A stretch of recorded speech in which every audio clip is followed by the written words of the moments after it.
Ya, silakan, Bu. Assalamualaikum warahmatullahi wabarakatuh. Assalamualaikum warahmatullahi wabarakatuh.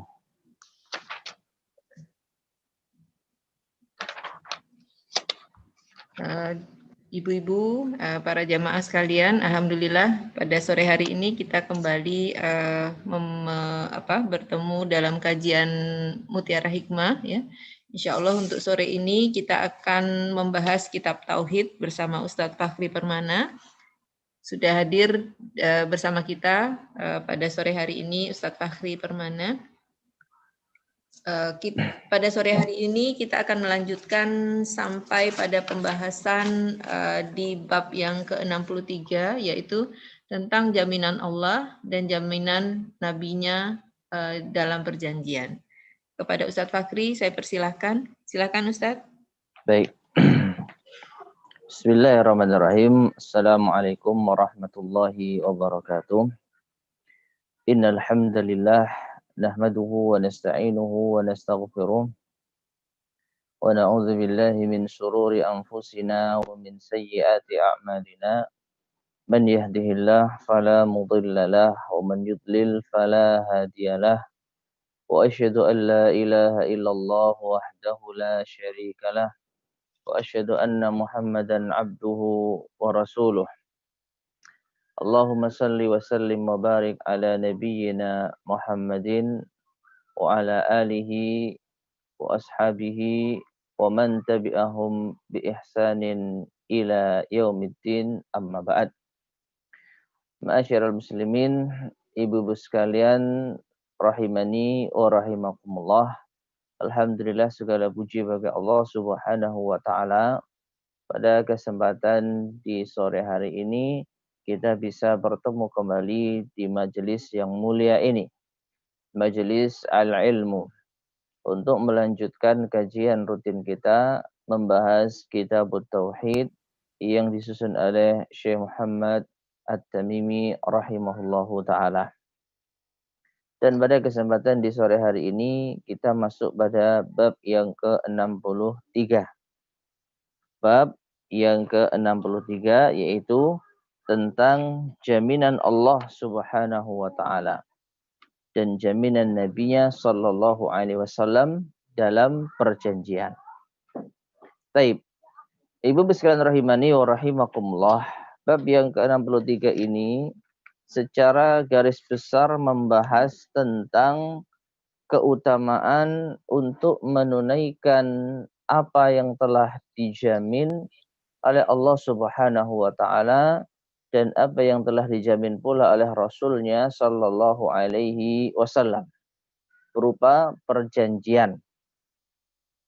Sehingga kaitan antara bab kita dengan kitab Tauhid, bahwasanya orang yang melanggar perjanjian, orang yang tidak menunaikan perjanjian yang telah Allah Subhanahu wa taala berikan jaminan dan juga telah diberikan oleh Rasulullah sallallahu alaihi wasallam jaminan, maka dia adalah orang yang tidak mengagungkan Allah Subhanahu wa taala. Maka dia adalah orang yang memiliki celah di dalam tauhidnya. Oleh karena itu, bab yang ke-63 ini masuk di dalam pembahasan kitab Tauhid karena cukup erat kaitannya dengan tauhid. Orang-orang yang mereka memenuhi perjanjian mereka dari apa yang telah Allah Subhanahu wa taala janjikan, maka mereka adalah orang-orang yang mengagungkan Allah Subhanahu wa taala. Sebaliknya, orang-orang yang mengingkari perjanjian mereka yang telah Allah Subhanahu wa taala berikan jaminan, maka mereka adalah orang-orang yang kurang tauhidnya kepada Allah Subhanahu wa taala. Tapi di sini penulis membawakan firman Allah Subhanahu wa taala di dalam surat An-Nahl ayat ke-91. Surat An-Nahl ayat ke-91. Allah Subhanahu wa taala berfirman, "Wa aufu bi ahdillahi idza ahadtum wa la tanqudul aymana ba'da tawkidiha wa qad ja'altumullaha 'alaikum kafila innallaha ya'lamu ma taf'alun." Yang artinya, dan tepatilah perjanjian dengan Allah apabila kalian berjanji. Dan janganlah kalian membatalkan sumpah-sumpahmu itu setelah meneguhkannya. Ba'da tauqidiha, setelah memastikannya. Wa qad ja'altumullaha 'alaikum kafila, sedang kalian telah menjadikan Allah sebagai saksi kalian, sebagai sumpah terhadap sumpah-sumpah tersebut. Innallaha ya'lamu ma la taf'alun. Sesungguhnya Allah Subhanahu wa taala mengetahui apa-apa yang kalian perbuat. Innallaha ya'lamu ma taf'alun. Sesungguhnya Allah mengetahui apa yang kalian perbuat. Baik, ma'asyar muslimin, ibu sekalian rahimani wa rahimakumullah. Ayat yang mulia ini dengan tegas memerintahkan kita untuk menepati janji. Terutama janji yang telah digariskan oleh Allah Subhanahu wa taala. Dan nanti akan kita terangkan pada hadis berikutnya, bahwasanya Allah Subhanahu wa taala dan Rasulnya telah memberikan janji kepada orang-orang kafir yang akan menerima dakwah. Nah, maka janji-janji itu harus kalian penuhi. Ya, janji tersebut wajib untuk kalian penuhi. Wala tanqudul aiman, dan jangan kalian batalkan sumpah tersebut. Jangan kalian melanggar janji kalian setelah kalian benar-benar memastikannya. Apalagi kalian telah menjadikan Allah sebagai saksi atas sumpah kalian tersebut. Dan sesungguhnya Allah mengetahui apa-apa yang kalian kerjakan. Baik. Nah, sehingga ma'asyar muslimin rahimani wa rahimakumullah, sekali lagi secara garis besar ayat ini memerintahkan kita untuk menepati janji, khususnya janji yang telah ditetapkan oleh Allah Subhanahu wa taala. Nah, baik itu perjanjian kita dengan Allah Subhanahu wa taala atau perjanjian kita dengan manusia secara umum. Nah, selanjutnya kita masuk pada hadis Buraidah radhiyallahu taala anhu, yaitu salah seorang sahabat Nabi yang mulia sallallahu alaihi wasallam. Wa an Buraidah taqal, dari Buraidah ia berkata, kana Rasulullah sallallahu alaihi wasallam, adalah Rasulullah sallallahu alaihi wasallam, idza ammara amiran ala jaisin aw sariyatin, apabila beliau mengangkat seorang pemimpin pasukan perang atau batalion, ausahu bitaqwallah, maka beliau berwasiat kepadanya untuk bertakwa kepada Allah. Wa man ma'ahu minal muslimina khairan, dan demikian pula berlaku baik kepada kaum muslimin yang bersamanya. Taib. Ya, di awal hadis ini Buraidah menjelaskan bahwasanya kebiasaan Rasulullah Shallallahu alaihi wasallam kalau mengutus suatu utusan, delegasi ataupun utusan perang, batalion, infanteri dan yang semisalnya, maka beliau senantiasa berpesan kepada pemimpin rombongan tersebut, yang pertama untuk bertakwa kepada Allah Subhanahu wa taala.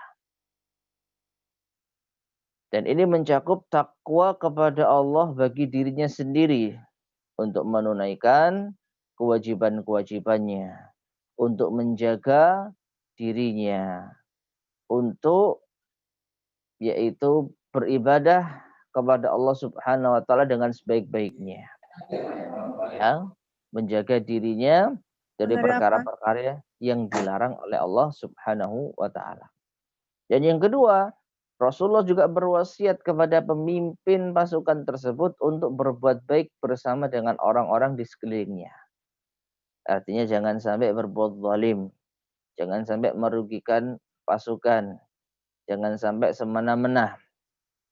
Karena ini pesan utama yang senantiasa Rasulullah SAW sampaikan kepada setiap pemimpin utusan tersebut. Nah, selanjutnya faqal, lalu Rasulullah SAW bersabda, melanjutkan wasiatnya. Setelah bertakwa kepada Allah dan menjaga hubungan yang baik dengan pasukannya, maka Rasulullah berpesan, "Ugsu bismillahi fi sabilillah." Berperanglah kalian dengan menyebut nama Allah di jalan Allah. Perhatikan ma'asyar muslimin rahimani wa rahimakumullah. Perang di dalam Islam itu bukan hanya sekedar ingin menguasai suatu daerah, ingin meraih harta dan tahta semata. Perang di dalam Islam tujuan utamanya adalah meninggikan kalimat Allah Subhanahu wa taala.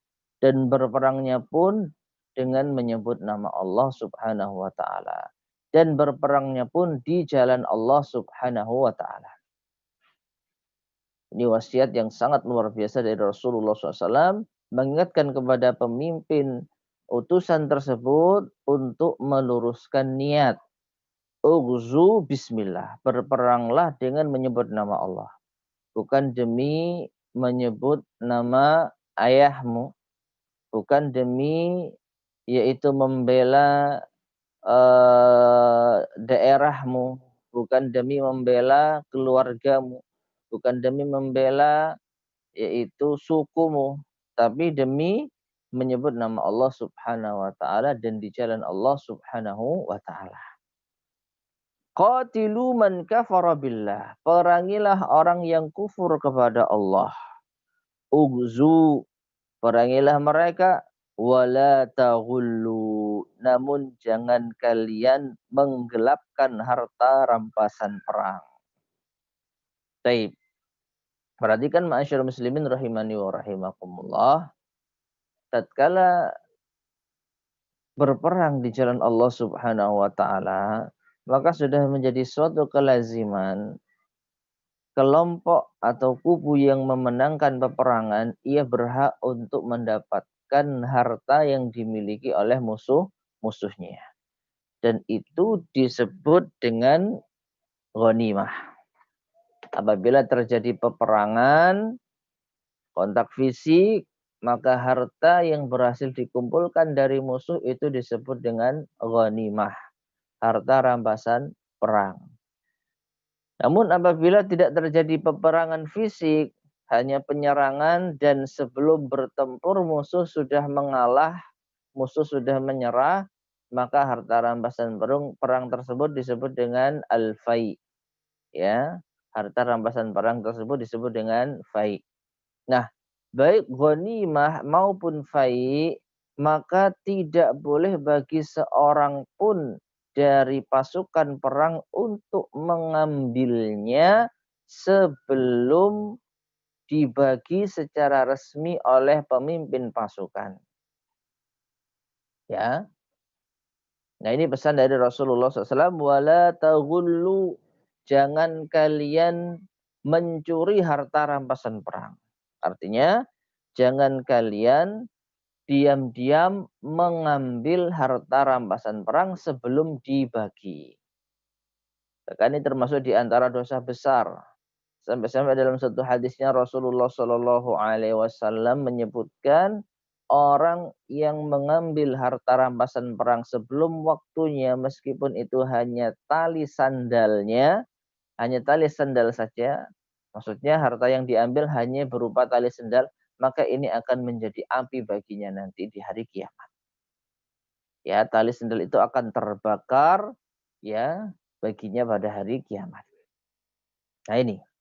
Jadi harta rampasan perang akan dibagi pada waktunya oleh pemimpin kaum muslimin. Dan itu tidak boleh untuk diambil sebelum waktunya. Nah ini, wala taghullu, wala taqdiru, dan jangan pula kalian mengkhianati perjanjian. Ya, jangan kalian mengkhianati perjanjian atau jangan kalian berkhianat.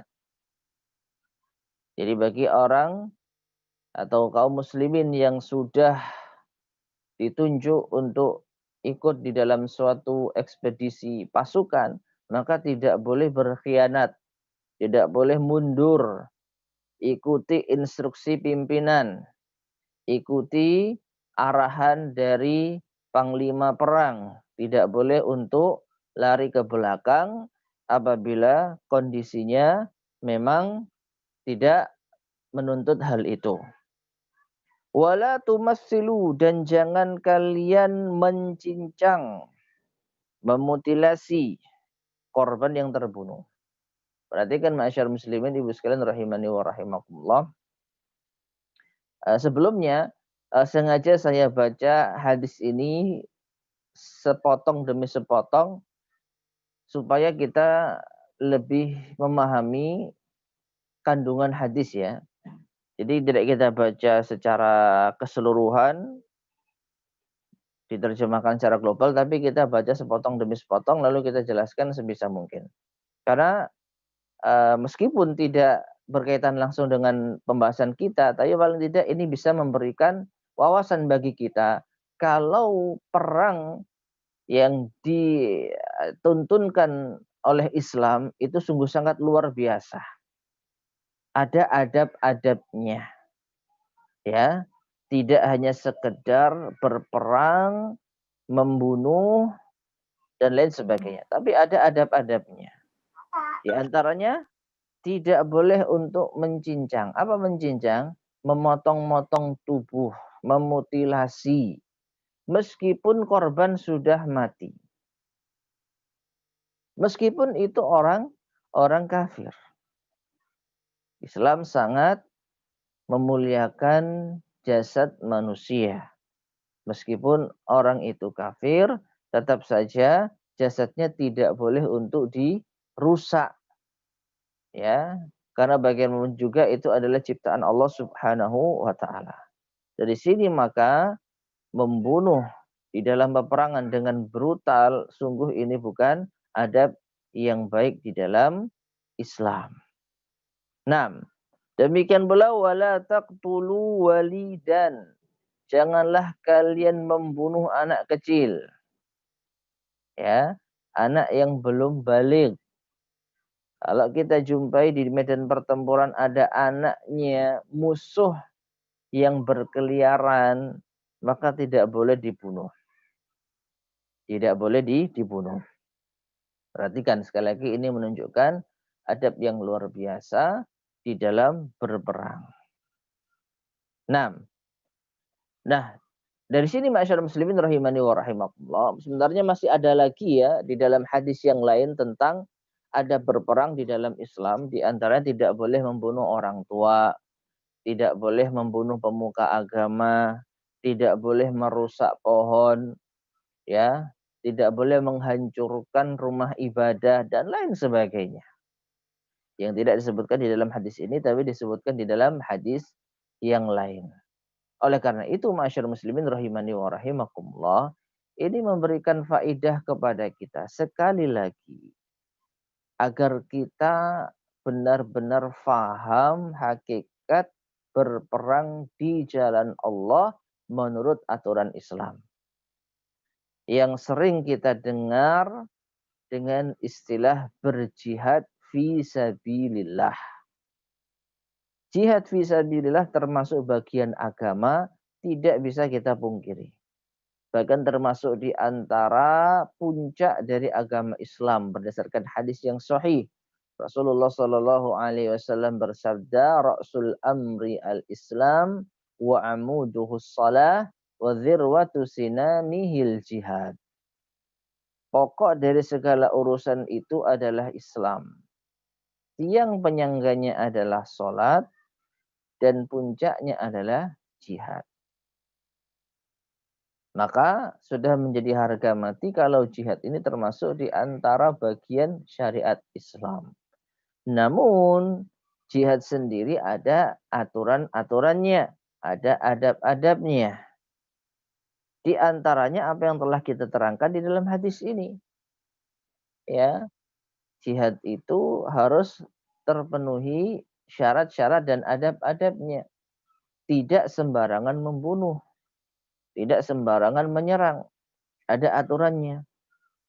Maka dari itu, sekali lagi, Islam adalah agama pertengahan.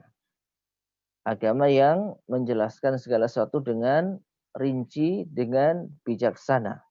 Jihad bagian dari Islam, tetapi tidak semua kekerasan, penyerangan itu bisa disebut dengan jihad. Ada aturan mainnya. Dan ini menuntut kita untuk kembali belajar. Maka siapapun di antara kaum muslimin yang saat ini mendengung-dengungkan jihad yang dimaknai dengan perang, wajib baginya untuk belajar kembali fikih jihad.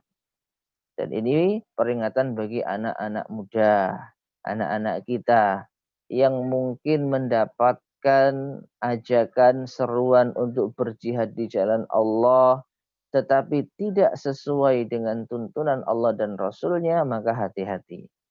Jangan sampai Islam ini tercoreng karena ulah sebagian kalangan yang salah kaprah di dalam memaknai jihad. Ya, harus kembali belajar bagaimana fikih jihad. Nah, perhatikan di sini. Di antara fikih jihad yang kadang terluput dari sebagian kalangan, Rasulullah SAW menjelaskan pada ungkapan atau pada sabda beliau setelah itu, wa idza laqita aduwaka minal musyrikin. Dan apabila engkau menjumpai musuhmu dari kalangan orang musyrik, fad'uhum ila thalathati khisalin au khilalin. Maka serulah mereka, ajaklah mereka pada 3 perkara. Ya, ajaklah mereka pada 3 perkara. Fa'ayyatuhunna ma ajabuka faqbal minhum wa kaffa anhum. Di antara 3 perkara itu, apa yang mereka pilih, apapun yang mereka pilih, maka terima dan tahan diri kalian dari menyerang mereka. Subhanallah. Jadi ternyata jihad itu tidak ujuk-ujuk nyerang. Ya, apa ujuk-ujuk itu tidak tiba-tiba menyerang. Dan sekali lagi, merupakan kesalahan besar apa yang kita saksikan akhir-akhir ini atau beberapa yaitu waktu yang lalu, beberapa tahun yang lalu ketika ada penghancuran yaitu tempatnya orang-orang kafir yang ada di negeri kita lalu diatasnamakan dengan jihad. Maka ini adalah keliru. Ya, harus ada dakwah terlebih dahulu. Nah ini, jadi ajaklah mereka pada 3 perkara. Apapun yang mereka pilih di antara salah satu dari 3 perkara itu, maka terimalah dan jangan kalian menyerang mereka. Nah, kemudian beliau melanjutkan, summa da'uhum ilal Islam. Perkara yang pertama, ajakan yang pertama tentu saja ajak mereka untuk masuk Islam.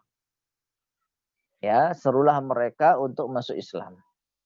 Dan ini juga pernah Rasulullah Shallallahu Alaihi Wasallam wasiatkan kepada sahabat Mu'ad bin Jabal tatkala beliau berdakwah ke negeri Yaman, ya, bahwasanya Mu'ad akan bertemu dengan kalangan ahli kitab, maka perkara pertama yang harus dilakukan adalah mengajak untuk bersyahadat la ilaha illallah. Rasulullah SAW mengatakan, innaka ta'ti qauman min ahli kitab falyakun awwalu ma tad'uhum ilaihi syahadata alla ilaha illallah. Sesungguhnya engkau akan menjumpai ahli kitab Maka jadikan hal pertama kali yang engkau seru pada mereka adalah syahadat la ilaha illallah. Ini yang pertama. Ya, menyeru kepada Islam. Fa in ajabuka faqbal minhum. Kalau mereka menerima Islam, mereka mau bersyahadat, maka terima. Ya, terimalah mereka. Artinya sambut mereka dan jadikan mereka sebagai saudara kalian. Berarti sudah nggak ada perang. Tidak ada apa? Peperangan, tidak ada pertumpahan darah. Mereka langsung menjadi saudara setelah mereka bersyahadat. Tsumma da'uhum ila tahawwili min darihim ila daril muhajirin. Nah, setelah mereka menerima Islam, ajaklah mereka untuk berpindah dari daerah mereka ke daerah kaum muhajirin. Ya, suruh mereka untuk apa? Pindah tempat. Pindah ke negeri kaum muslimin, negeri orang-orang yang hijrah. Wa akhbirhum annahum fa'alu dzalik falahum malil muhajirina wa alaihim ma 'alal muhajirin. Dan sampaikan kepada mereka yang telah mau menerima Islam dan mau pindah ke negeri muhajirin, bahwasanya kalau mereka mau melakukan itu, maka mereka mempunyai hak dan kewajiban sebagaimana hak dan kewajiban kaum muhajirin. Artinya mereka akan mendapatkan perlakuan yang sama dengan kaum muslimin yang lain. Lihat ya ma'asyarul muslimin rahimani wa rahimakumullah. Dengan sebab syahadat dan dengan sebab mereka mau ikut bersama dengan kaum muslimin, sudah memiliki hak yang sama. Apa artinya hak yang sama? Mereka terjaga darah, harta, dan kehormatannya. Tidak boleh untuk sedikit pun ditumpahkan darahnya, tidak boleh diambil hartanya, dan tidak boleh dirusak kehormatannya. Kalau sampai terganggu itu semua, maka mereka berhak untuk mendapatkan ganti rugi. Ya, berbeda kalau mereka tidak masuk Islam, maka mereka tidak mendapatkan tanggungan, yaitu ganti rugi dari pemimpin kaum muslimin, dari Islam. Nah, tapi kalau mereka mau untuk menerima itu semua, maka mereka akan mendapatkan hak dan kewajiban yang sama. Demikian pula kalau seandainya mereka setelah itu diajak untuk berperang di jalan Allah dan mendapatkan harta rampasan perang, mereka akan juga mendapatkan bagiannya. Luar biasa. Dan ini terjadi ma'asyarul muslimin rahimani wa rahimakumullah saat perang Hunain. Ya, saat perang Hunain, yaitu perang yang terjadi pada tahun 9 Hijriah. 1 tahun setelah terjadinya Fathu Mekah. Ya, di mana Fathu Mekah itu banyak sekali orang-orang Quraisy yang masuk Islam. Banyak sekali orang-orang Quraisy yang baru saja masuk Islam. Setahun setelahnya ada peperangan dan ternyata menang. Maka mereka yang baru masuk Islam setahun mendapatkan hak yang sama, bahkan lebih banyak dibandingkan dengan kaum muslimin yang lain. Ya, sampai harta rampasan perang itu mendominasi orang-orang yang baru masuk Islam. Nah ini. Sedangkan kaum muslimin yang lainnya yang telah lama masuk Islam justru mendapatkan harta rampasan perang tapi tidak sebanyak mereka. Ya. Nah ini. Jadi intinya masyarakat muslimin rahimani wa rahimakumullah. Setelah masuk Islam, kita ini sama. Tidak ada kata-kata anak baru di dalam Islam. Kamu anak baru sehingga belum pantas untuk mendapatkan hak ini dan hak itu. Tidak.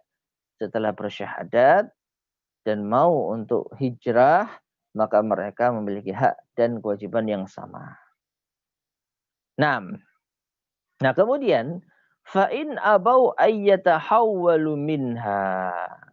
Kalau sekiranya mereka menolak untuk berpindah, menolak untuk hijrah, fa'akhbirhum, Maka kabarkan kepada mereka annahum yakununa ka'arabil muslimin, bahwasanya mereka itu akan mendapatkan perlakuan seperti orang-orang Badui dari kalangan kaum muslimin.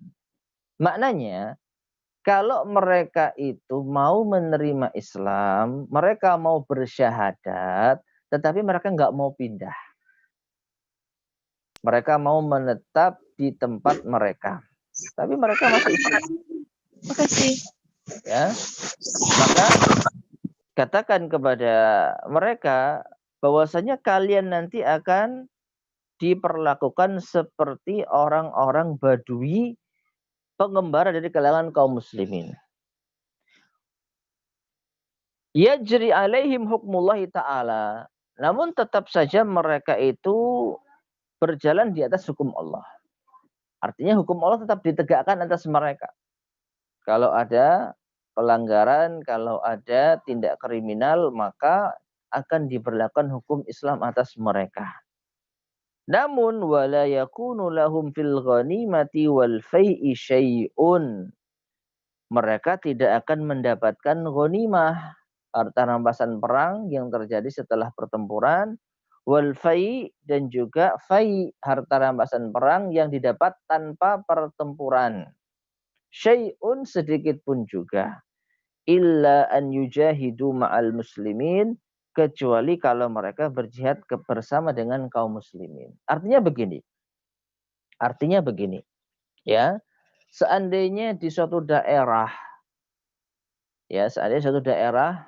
katakanlah daerah A, yang mau diserang oleh utusan Rasulullah SAW. Maka sebelum berperang, sebelum diserang, mereka didakwahi dulu. Pilihan yang pertama, mereka masuk Islam. Kalau mereka mau menerima Islam, maka ada tahap berikutnya. Apa itu? Setelah kalian masuk Islam, silahkan kalian pindah. Silahkan kalian beranjak. Silahkan kalian pergi dari tempat kalian bareng dengan kita di tempat yang baru. Ya, kalian akan menjadi warga kaum muslimin seperti kita. Kalau mereka mau, maka mereka akan mendapatkan hak dan kewajiban yang setara, yang sama. Termasuk nanti seandainya ada peperangan, ya, maka mereka akan mendapatkan jatah harta rampasan perang. Jelas ya? Namun kalau kalian menolak untuk pindah setelah kalian masuk Islam, maka tetap hukum Islam akan diberlakukan bagi kalian. Tetapi kalian akan diperlakukan seperti orang Arab Badui. Ya, di antara konsekuensinya adalah kalau seandainya kaum muslimin berperang di daerah lain dan mendapatkan harta rampasan perang, kalian nggak kebagian. Ya, jadi misalnya setelah berdakwah di negeri A, ternyata penduduknya mau menerima Islam, namun mereka tidak mau pindah.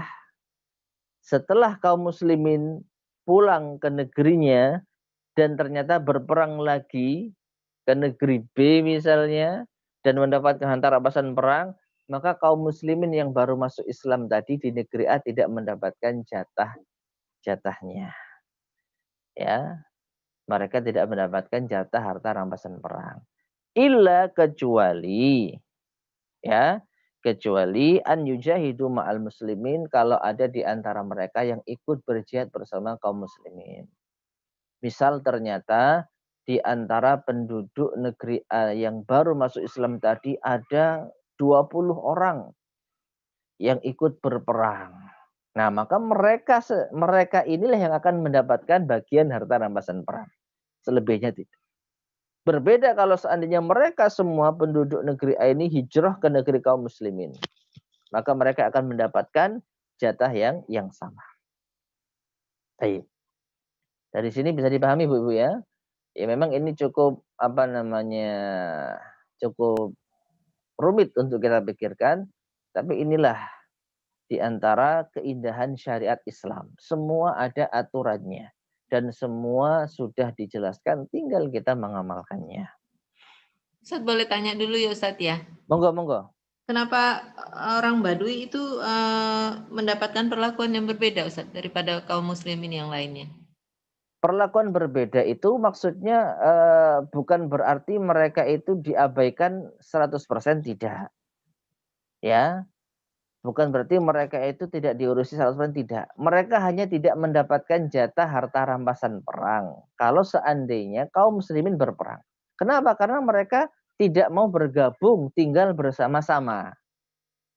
Tetapi kalau seandainya mereka datang, kemudian mereka bertanya, kemudian mereka bermuamalah dengan kaum muslimin, ya mereka diperlakukan seperti kaum muslimin. Makanya seringkali Rasulullah SAW itu ditanya oleh orang Arab Badui. Ya, maka Nabi meladeni. Sebagaimana Nabi meladeni pertanyaan sahabatnya, Nabi pun juga meladeni pertanyaan orang-orang Arab Badui. Ya, jadi perlakuannya sama. Cuman dari segi ini diantaranya yang berbeda, yaitu mereka tidak berhak mendapatkan harta rampasan perang. Ya, nah kita ambil contoh misalnya Rasulullah Shallallahu Alaihi Wasallam tinggal di kota Madinah saat itu ya. Apakah ada orang-orang Arab Badui? Ada. Mereka tinggal di pelosok, di pedalaman. Yang mereka tidak ikut bergabung tinggal dengan kaum muslimin. Mungkin mereka sesekali datang, tanya kepada Rasulullah masalah-masalah agama. Setelah selesai mereka pulang. Nah, misalnya, suatu ketika Rasulullah Shallallahu Alaihi Wasallam itu mengirim utusan untuk berperang. Mengadakan ekspedisi, yaitu pasukan. Dan ternyata mereka mendapatkan harta rampasan perang. Maka kaum muslimin yang ikut berperang di jalan Allah tersebut, mereka berhak untuk mendapatkan bagian harta rampasan perang. Nah, orang-orang Arab Badui yang tinggal jauh di pedalaman, mereka nggak dapat apa-apa. Ya. Jadi sekali lagi, beda perlakuan itu hanya dari sisi ini saja. Adapun hukum Islam berlaku bagi mereka. Kalau mereka melakukan kesalahan, mereka juga dihukum. Kalau ada orang Islam dari kalangan yang tinggal bersama Rasulullah melakukan pelanggaran, melakukan kejahatan terhadap orang Arab Badui, ya Arab Badui yang Islam tadi tetap mendapatkan haknya. Nah, seperti itu. Ya. Oke. Amin. Nah, kemudian perhatikan ya, setelahnya. Fa'inhum abau. Ini pilihan yang kedua. Tadi pilihan pertama jelas ya, masuk Islam, ikut pindah, atau menetap sama saja. Kalau mau pindah, dapat haknya harta rampasan perang. Kalau menetap, tidak dapat haknya rampasan perang. Tapi tetap apa? Mereka mendapatkan perlakuan yang sama dari sisi agama Islam. Nah, fa'inhum abau. Tetapi kalau mereka enggan, mereka tidak mau masuk Islam. Jadi mereka tetap apa? Kufur. Fas'alhumul jizyah. Maka mintalah kepada mereka untuk membayar jizyah. Gampangnya jizyah itu adalah upeti. Pajak. Ya. Fa'inhum ajabu faqbal minhum wa kuffa anhum. Dan seandainya mereka mau menerima itu, terimalah jizyah dari mereka dan tahan diri kalian untuk menyerang mereka. Tahan diri kalian untuk menyerang mereka. Ya. Jadi ini pilihan yang kedua. Atau juga bisa pilihan yang ketiga kalau kita urutkan. Pilihan pertama ikut berpindah bersama dengan kaum muslimin. Pilihan kedua tetap di tempat. Pilihan ketiga ini ya tidak mau masuk Islam, maka hendaknya mereka membayar jizyah atau upeti. Nah, upeti ini ma'asyar muslimin rahimani wa rahimakumullah, fungsinya adalah sebagai jaminan keamanan bagi mereka. Jaminan keamanan bagi mereka. Artinya mereka tidak akan diperangi. Mereka tidak akan diusik. Ini membuktikan bahwasanya tidak ada paksaan dalam beragama.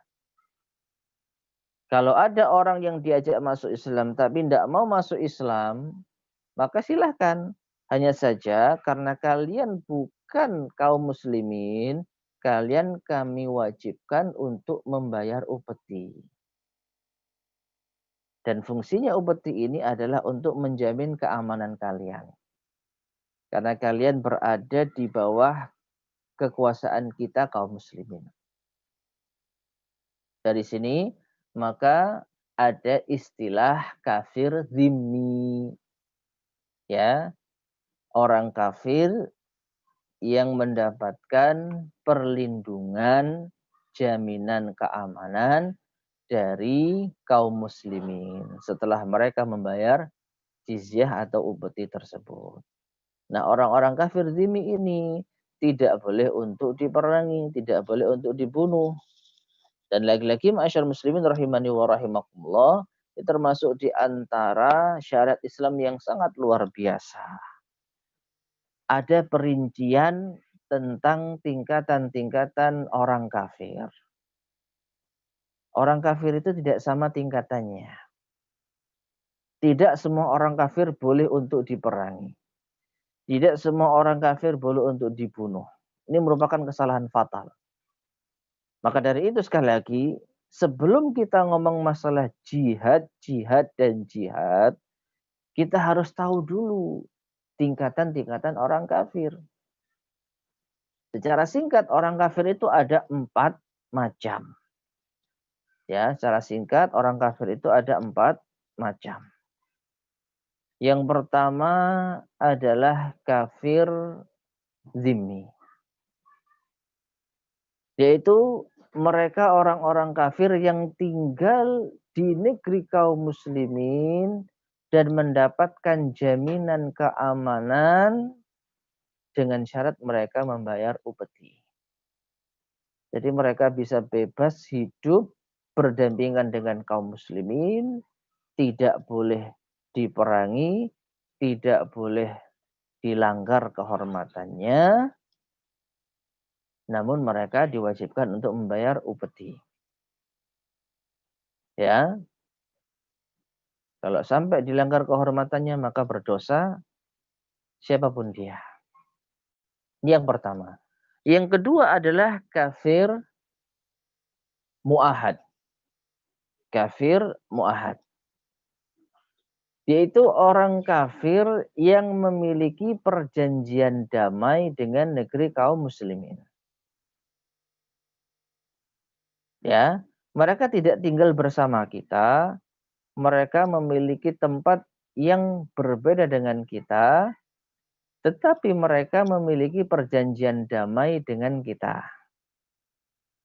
Anggaplah negeri Islam itu negeri A, sedangkan negeri kafir itu negeri B. Tetapi antara A dan B ini punya ikatan perjanjian damai. Tidak boleh saling menyerang, tidak boleh saling memerangi. Maka kafir mu'ahad ini pun juga statusnya sama. Tidak boleh bagi seorang muslim untuk membunuh mereka. Ya. Dan kalau di zaman sekarang wallahu a'lam bishawab mungkin bisa kita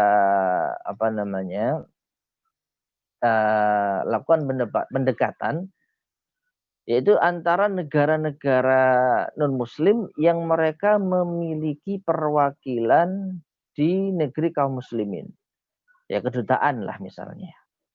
Jadi kalau sampai ada negeri Islam yang membuka atau menerima kedutaan dari negara yang lain yang merupakan negara non-muslim, maka itu insya Allah sebagai tanda kalau tidak ada peperangan di antara mereka. Kalau mereka memiliki perjanjian damai. Dengan demikian, negeri Islam tersebut tidak boleh untuk memerangi negeri kafir tersebut.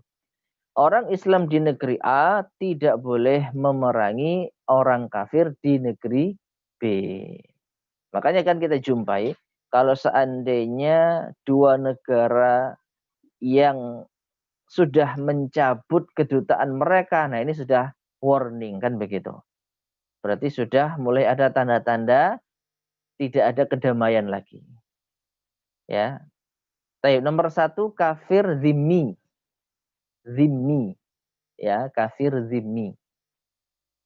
Siapa mereka? Orang kafir yang tinggal di negeri kaum muslimin, mendapatkan jaminan keamanan dengan syarat mereka membayar upeti. Itu kafir zimmi. Yang kedua kafir apa tadi? Mu'ahad. Kafir yang memiliki perjanjian damai dengan kaum muslimin. Mereka tidak tinggal bersama kita, mereka punya negeri sendiri, tapi ada perjanjian damai antara kita dengan mereka. Dan tadi sudah kita sampaikan, di antara indikasinya adalah dengan membuka perwakilan negara di masing-masing negara. Ya, perwakilan negara di masing-masing negara. Di negeri B ada perwakilan kedutaan A, di negeri A ada perwakilan kedutaan B. Ini namanya kafir mu'ahad. Tidak boleh membunuh mereka sama sekali. Yang ketiga kafir musta'man. Yang ketiga kafir musta'man. Siapa mereka? Mereka adalah orang kafir yang tidak memiliki perjanjian damai dengan kaum muslimin, namun keberadaan mereka datang ke negeri kita dengan mendapatkan jaminan dari salah seorang kaum muslimin yang ada di negeri kita. Jadi contohnya begini, ada negara Islam A konflik dengan negara kafir B. Jadi tidak ada ikatan perjanjian damai. Yang sewaktu-waktu bisa saja terjadi perang di antara mereka. Sewaktu-waktu bisa pecah peperangan antara mereka. Namun dalam suatu keadaan ada salah seorang warga negara dari negeri B yang kafir tadi datang ke negeri A yang Islam dalam suatu urusan. Misalnya keluarga lah. Ya. Kita ambil contoh ya, misalnya negeri kita katakanlah negeri Islam dan ada negeri kafir yang tidak memiliki perjanjian damai dengan kita. Jadi kita nggak buka kedutaan negeri tersebut dan negeri tersebut juga tidak ada kedutaan negeri kita di sana. Anggaplah negeri Z gitu ya. Jadi negeri Z, negara Z yang mana mereka orang-orang kafir dan tidak ada perwakilan negara mereka di sini dan perwakilan kita di sana.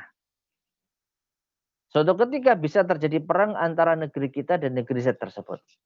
Nah, tetapi saya misalnya punya saudara, punya kerabat, atau punya kolega yang berasal dari negeri Z. Nah, kolega saya tersebut mau datang ke negeri kita dalam suatu urusan pribadi dengan saya. Sehingga saya minta izin kepada pemimpin negara bahwa saya mau kedatangan tamu dari negeri Z, tolong jangan dilukai. Tolong jangan diapa-apakan. Datanglah orang kafir dari negeri Z tadi ke negeri kita, ke negara saya, lalu disambut, melakukan urusan, entah mungkin urusan bisnis atau urusan yang lain, maka selama dia ada di negeri kita tidak boleh sedikit pun diganggu darahnya. Meskipun secara negeri kita dan mereka tidak memiliki perdamaian. Artinya bisa saling bermusuhan, bisa saling berperang. Tapi keberadaan orang tadi datang ke negeri kita dengan jaminan dari saya tidak boleh dilukai, tidak boleh diganggu. Ini namanya kafir musta'man. Nah, Rasulullah SAW mengancam, man qatala musta'manan lam yarih raihatal jannah. Siapa yang membunuh kafir musta'man, maka dia tidak akan mencium bau surga. Kalau ada orang kafir yang datang ke negeri kita dengan jaminan, maka tidak boleh untuk dilukai. Nah, ini kafir yang ketiga, kafir musta'man. Dan yang keempat, yang terakhir adalah kafir harbi. Kafir harbi, yaitu orang kafir yang mereka layak untuk diperangi. Ya, seperti tadi, antara kita dengan orang-orang di negeri Z tidak ada perjanjian damai, maka suatu ketika bisa terjadi pertempuran, bisa pecah peperangan. Maka tatkala sudah bertemu di medan perang, mereka berhak untuk dibunuh. Nah, perhatikan ma'asyar muslimin, ibu sekalian rahimani wa rahimakumullah. Ternyata nggak segampang itu bunuh orang kafir. Ya. Adapun sekarang sekali lagi yang terjadi mungkin beberapa dekade ini adanya pengeboman terhadap tempatnya orang kafir, mereka itu kafir siapa? Kalau kedutaan misalnya, maka mereka paling tidak kafir mu'ahad. Karena negara kita punya perjanjian damai dengan negara mereka. Artinya kita nggak boleh saling menyerang. Ya, kalaupun negeri kita konflik dengan negerinya, tapi dia datang ke negeri kita dengan jaminan keselamatan, ya kafir musta'man. Juga nggak boleh dibunuh. Yang membunuh akan mendapat ancaman tidak mencium bau surga. Kalau itu tetangga kita tinggal berdampingan dengan kita, yaitu kafir zimmi, tidak boleh dibunuh, haram. Nah, dari sini maka membunuh orang kafir tidak sederhana yang kita bayangkan. Ada aturannya dan ini telah dijelaskan di dalam Islam. Tinggal kita mau belajar, tinggal kita mau mencari ilmunya atau tidak. Jadi sekali lagi, kita bukan menggembosi jihad. Tidak, jihad akan senantiasa ada. Tapi ada aturan mainnya. Dan yang paling utama sebelum kita berbicara jihad adalah pelajari dulu adab-adab di dalam berjihad. Dan ini diantara adab yang telah diterangkan. Nah, perhatikan ya. Fa'inhum abau. Kalau mereka enggan masuk Islam. Mereka enggak mau masuk Islam. Fas'alhumul jizyah. Maka mintalah jizyah dari mereka. Upeti dari mereka. Supaya mereka menjadi kafir zimmi. Mereka bisa hidup damai. Melakukan aktivitasnya. Tetapi mereka harus membayar upeti. Sebagai jaminan keamanan. Fa'inhum ajabu, kalau mereka mau menerimanya, faqbal minhum wa kufa anhum. Maka terima jizyah upeti dari mereka dan tahan diri kalian dari memerangi mereka. Loh, berarti nggak boleh apa? Dibunuh. Ya, orang kafir yang nggak mau masuk Islam, tapi mereka mau membayar upeti untuk bisa tinggal aman di negeri kita, nggak boleh dibunuh. Fa'inhum abau. Nah, ini pilihan yang paling akhir. Tapi kalau mereka tetap tidak mau, fasta'in billahi wa qatilhum, maka mintalah pertolongan kepada Allah, perangi mereka. Silahkan. Mereka nggak mau masuk Islam, mereka juga nggak membayar jizyah, maka tidak ada pilihan lain, silahkan perangi mereka. Taib. Nah, kemudian masyarakat muslimin rahimani wa rahimakumullah. Selanjutnya, wa idza hasarta ahla hisnin, dan apabila kamu mengepung benteng pertahanan musuhmu, fa'araduka an taj'ala lahum zimmatallahi wa zimmata nabiyyihi, lalu mereka menghendaki agar kamu membuatkan untuk mereka perjanjian Allah dan perjanjian nabinya, fala taj'al lahum zimmatallahi wa zimmata nabiyyihi, maka janganlah kamu buatkan untuk mereka perjanjian Allah dan perjanjian nabinya. Walakin ij'al zimmataka wa zimmata ashabik. Tapi buatkanlah untuk mereka perjanjian dirimu sendiri dan perjanjian kawan-kawanmu. Fa innakum an tukhfiru zimamakum wa zimama ashabikum ahwanu min an tukhfiru zimmatallahi wa zimmata nabiyhi. Karena sesungguhnya melanggar perjanjianmu dan perjanjian kawan-kawanmu lebih ringan resikonya daripada melanggar perjanjian Allah dan perjanjian nabinya. Baik. Maksudnya begini, Bapak sekalian rahimani wa rahimakumullah. Aturan Allah dan Nabi-Nya sudah jelas. 3 pilihan tadi. 3 pilihan tadi. Ya, masuk Islam. Setelah itu kalau mau menerima Islam, ikut pulang bersama dengan kaum muslimin yang lain. Yang kedua, kalau tidak mau masuk Islam, bayar jizyah. Kamu tetap tinggal di sini, bisa aman, tapi bayar jizyah. Setor upeti. Yang ketiga, kalau tidak mau juga, maka diperangi. Dan inilah pilihan yang telah Allah tetapkan. Tidak boleh untuk dilanggar sama sekali. Dan inilah perjanjian Allah dan Nabi-Nya. Ya, artinya kalau ternyata misalnya ada di antara mereka yang memilih pilihan pertama, masuk Islam dan ikut bersama dengan kaum muslimin, lalu ternyata ada orang yang melanggar kehormatannya, maka wajib untuk ditegakkan keadilan. Karena ini jaminan dari Allah SWT. Allah menjamin orang yang masuk Islam untuk mendapatkan hak dan kewajibannya. Kalau sampai ada pemimpin yang tidak menegakkan keadilan sesuai dengan jaminan yang Allah berikan kepada orang yang baru masuk Islam, maka dia zalim, dia cacat di dalam tauhidnya.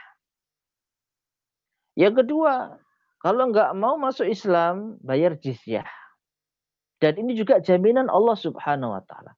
Kalau ada orang kafir yang tidak mau masuk Islam dan sudah membayar jizyah, sudah setor upeti, lalu dia dibunuh, maka orang yang membunuhnya telah melanggar perjanjian Allah Subhanahu wa taala. Allah sudah memberikan jaminan bagi yang membayar jizyah mendapatkan keamanan, tidak boleh untuk dibunuh. Lah kok ada yang bunuh, maka orang ini dosa besar.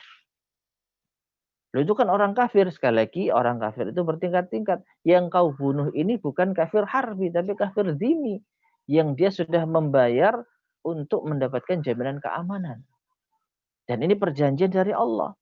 Orang kafir berhak untuk hidup tenang selama dia membayar upeti tersebut kepada kaum muslimin. Nah, kalau ternyata setelah mengepung musuh, tidak ada 3 hal yang disepakati. Jadi mereka nggak masuk Islam, mereka nggak membayar jizyah, dan mereka juga tidak diperangi. Lalu mereka minta jaminan dari Allah, jangan diterima. Nggak ada jaminan dari Allah bagi orang yang tidak mau menerima salah satu dari 3 ini. Tidak mau masuk Islam, tidak mau membayar jizyah, dan tidak mau diperangi. Tapi apa kata Rasulullah?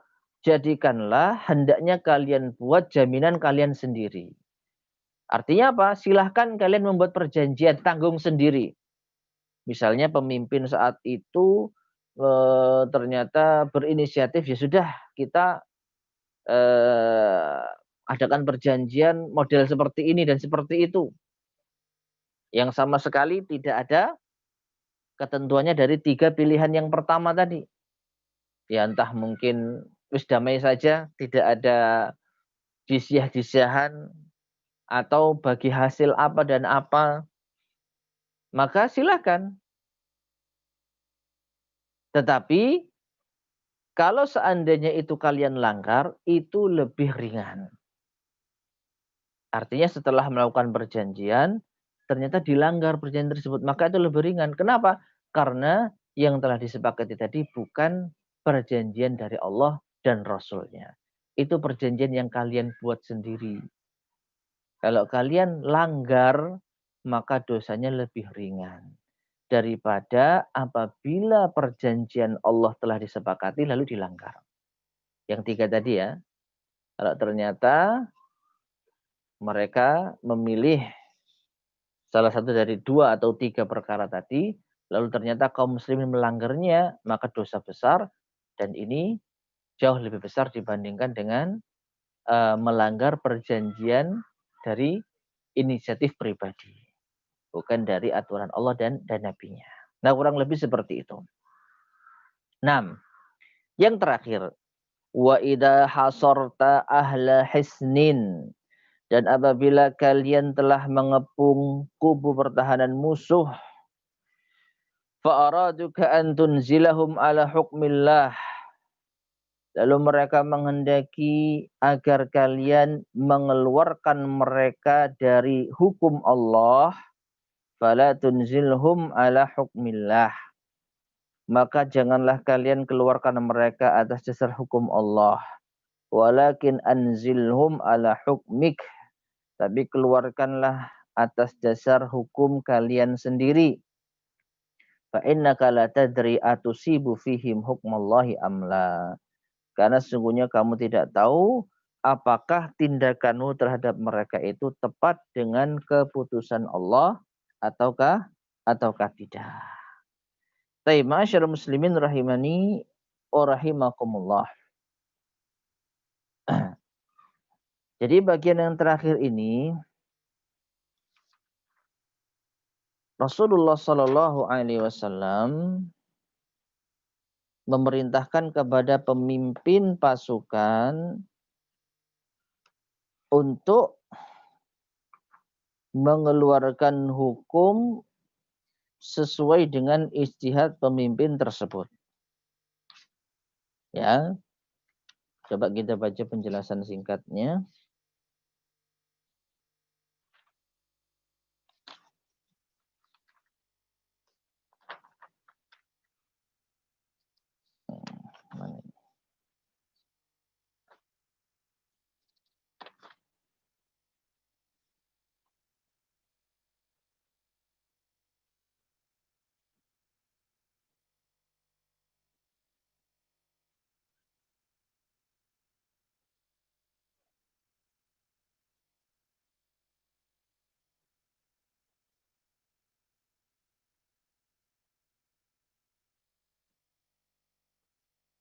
Nah, jadi intinya ma'asyiral muslimin rahimani wa rahimakumullah, ketika pilihan yang terakhir tadi diambil, jadi orang-orang kafir yang sudah dikepung tadi ternyata dicanangkan perjanjian yang bukan dari Allah dan Rasulnya. Ya, mereka tidak mau memilih salah satu dari tiga perkara tadi, maka pemimpin tadi silahkan untuk membuat perjanjian sendiri berasal dari inisiatif mereka. Dan ketika orang-orang kafir menuntut kepada pemimpin kaum muslimin tersebut untuk menerapkan syariat Allah, maka pemimpin tersebut tidak diperkenankan untuk mengatasnamakan Allah di dalam keputusannya. Kenapa? Karena ini perjanjian yang kalian buat sendiri. Ini perjanjian yang kalian buat sendiri, bukan aturan yang Allah berikan. Aturan Allah telah jelas. Ada tiga pilihan tadi. Kalau ternyata kalian membuat aturan baru, jangan diatasnamakan ini aturan Allah Subhanahu wa taala. Ya. Sehingga kalau mereka menuntut untuk diputuskan hukum Allah atas mereka, jangan.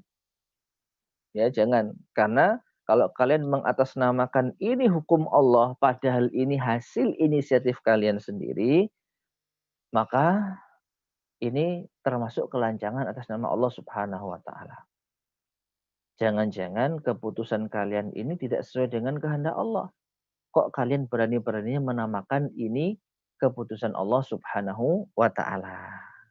Nah, oleh karena itu masyarakat muslimin rahimani wa rahimakumullah. Sekali lagi, boleh saja apabila pemimpin pasukan itu berijtihad mengambil keputusan yang berbeda dari apa yang telah Allah berikan dan Rasulnya sampaikan tadi, silakan. Tetapi jangan atasnamakan ini perjanjian Allah dan perjanjian Rasulullah kepada kalian.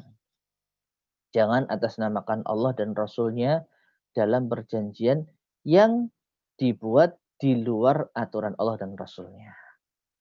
Nah ini ya poin pentingnya ma'asyiral muslimin rahimani wa rahimakumullah. Nah, sehingga kesimpulannya bab yang ke-63. Perhatikan ya, bab yang ke-63 ini tentang jaminan Allah dan jaminan nabinya dalam perjanjian. Kalau seandainya seseorang telah mengikuti aturan Allah Subhanahu wa taala yang jelas, Dalam konteks hadis ini sudah ada kita terangkan tadi 3 pilihan tadi. Maka tidak boleh untuk melanggarnya sama sekali. Karena Allah yang sudah menjamin, Rasulullah SAW yang sudah menjamin. Kalau ada yang melanggar, dia dosa besar. Dan dia akan mempertanggungjawabkan nanti di akhirat.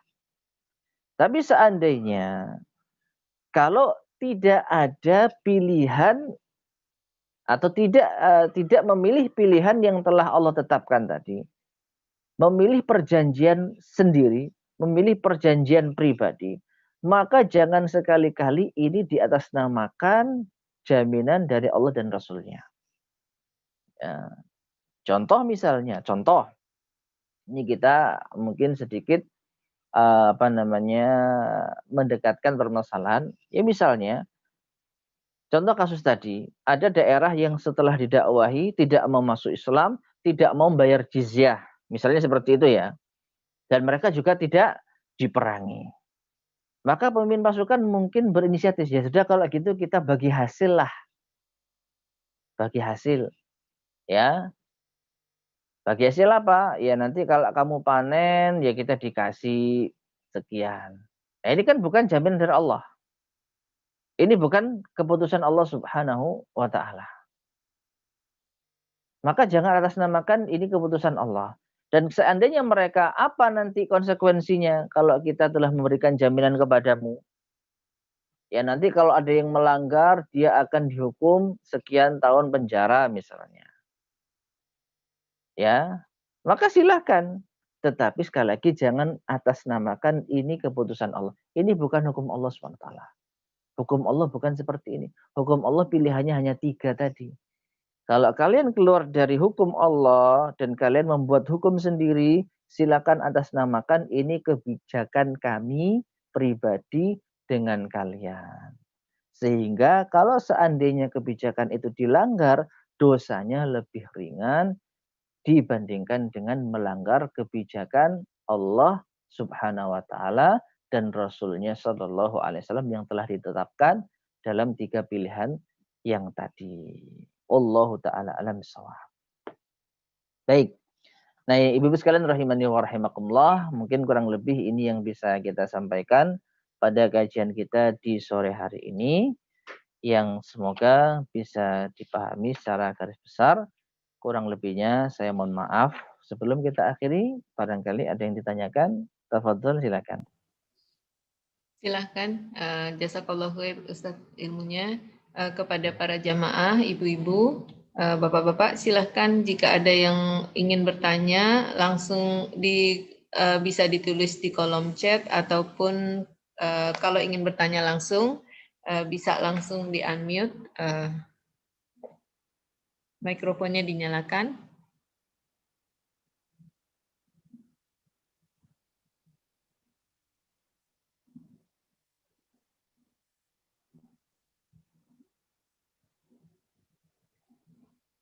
Mungkin masih ini ya Ustadz ya, masih nggak terbayangkan. Belum terbayangkan dengan peperangan kemudian. Iya. Ya, Ustadz, Ya, memang contoh kasus di dalam contoh yang dibawakan dalam bab ini memang peperangan. Tapi sebenarnya bukannya peperangan ya. Kalau mungkin bisa kita sederhanakan. Sederhananya begini. Kalau kita sudah memiliki perjanjian dengan Allah Subhanahu wa Ta'ala, dalam hal ini hukum Allah, ya.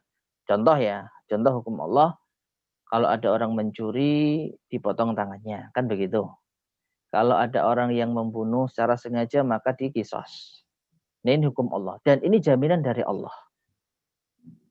Kalau sampai ada seorang penegak keadilan yang dia tidak memberlakukan hukum Allah, jelas-jelas itu hukum Allah, maka dia akan mempertanggungjawabkannya nanti di akhirat. Tetapi kalau ternyata tidak ada hukum Allah di sana, dalam kasus tertentu Allah tidak menetapkan suatu hukum, Allah tidak menjamin apapun. Contohnya orang yang melanggar lalu lintas. Ada nggak di dalam Al-Quran? Orang melanggar lalu lintas, dia berhak mendapatkan hukuman A, B, C. Nggak ada. Nah, karena tidak ada hukuman melanggar lalu lintas, sedangkan pelanggar lalu lintas ini perlu dihukum demi kebaikan tata lalu lintas yang ada. Akhirnya diputuskan suatu hukum, suatu ketetapan, yang melanggar lalu lintas akan didenda sekian rupiah. Misal. Maka ini jangan diatasnamakan hukum Allah. Karena nggak ada denda sekian rupiah di dalam hukum Allah bagi pelaku pelanggar lalu lintas. Tapi bukan berarti nggak boleh. Karena apa? Ini ijtihad. Ijtihad pemimpin. Cuman jangan diatasnamakan hukum Allah subhanahu wa ta'ala.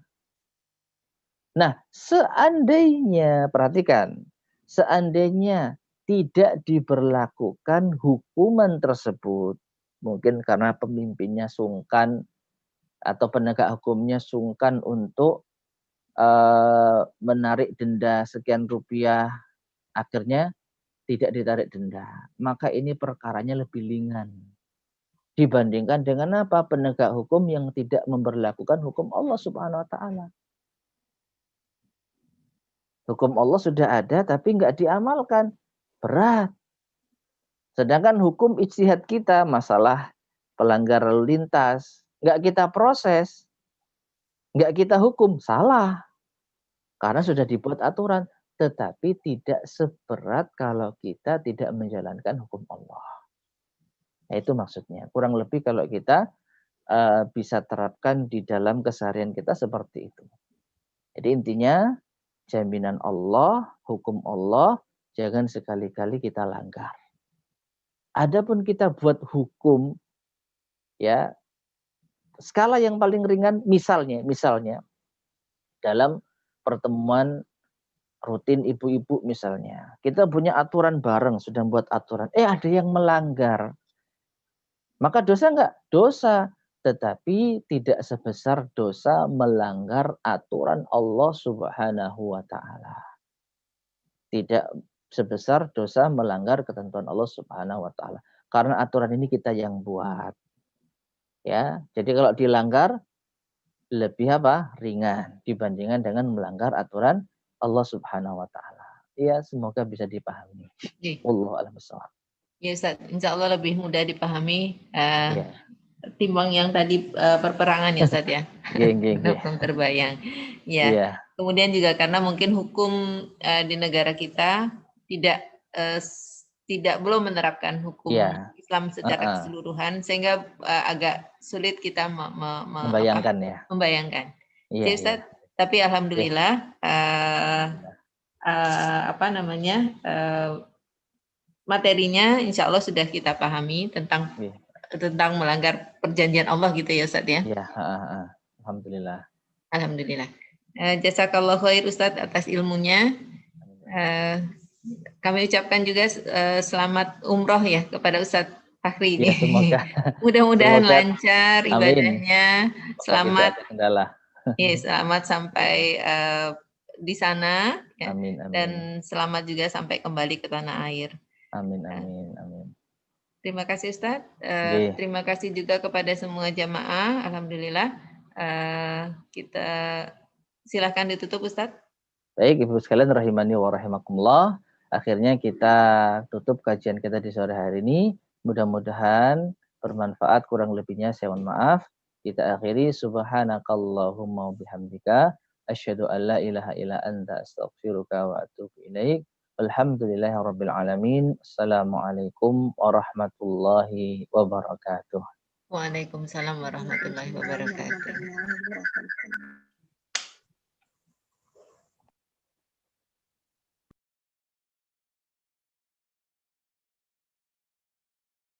Terima kasih semuanya. Terima kasih Mbak Mira.